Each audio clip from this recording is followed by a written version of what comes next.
Meron tayo dito tanggap na Samsung 49 inches. Ayan.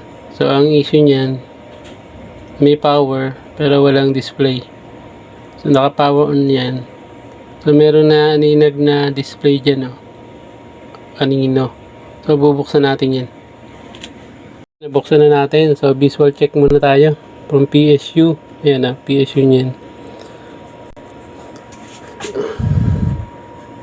Since ang problem natin is walang backlight, so dito tayo mag-check. So tingnan natin kung may voltage na lumalabas yun sa backlight driver. So isasalpak natin muna. Then body ground tayo. Isang test probe ng tester natin. Then saka natin itusok yung yung positive dun sa sa diode papuntang backlight. So kung papansin nyo, meron siyang voltage 250. Ibig sabihin okay yung ating backlight inverter. So babaklasin natin yan. Check natin yung backlight sa loob. So yun yung kanyang backlight. So 4 strip yan. So check natin yung per strip. Unang strip, so okay yan. Then pangalawa, okay din. Pangatlo, okay din. Then yung pang-apat, so wala. Try natin ulit sa kabila. Try tayo sa kabilang strip. So okay yan. Then dito talaga ay ayaw. So hanapin natin ang problema niyan, isa-isahin natin. So yan ay ayaw din, bawat yung kabilang side din ay ayaw.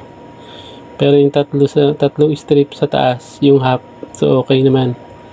So doon tayo sa baba nagkaroon ng problema. So i-check ko lang yan, isa-isahin. So upon checking natin, ang nakita natin yung pinaka-fusible niya, ayun busted. So busted yung pinaka-fusible na yan, yung W1. Yan pumutok. So i-check natin yan at try natin i-jumper. So tingnan natin kung mapapailaw natin yung isang strip na yan. Yan, na-jumper na natin yan. So try natin ulit. So okay yan.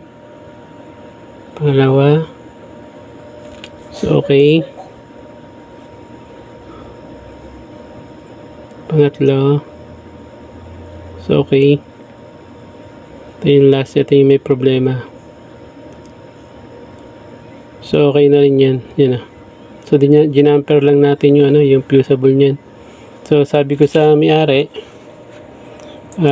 hindi muna natin papalitan ng buong backlight. Apat na strip kasi yan. So tatry muna natin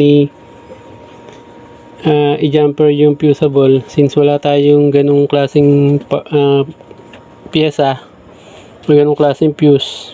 So ang pwede lang natin gawin dyan is i-jumper. So ginamper natin yan, then kakabit natin yung panel, pipix natin, then final testing tayo. So yan, final fix na natin yan. So ongoing trial tayo. So far wala naman tayo naging problema. So 100% working na yan. So hanggang dito na lang guys. Salamat.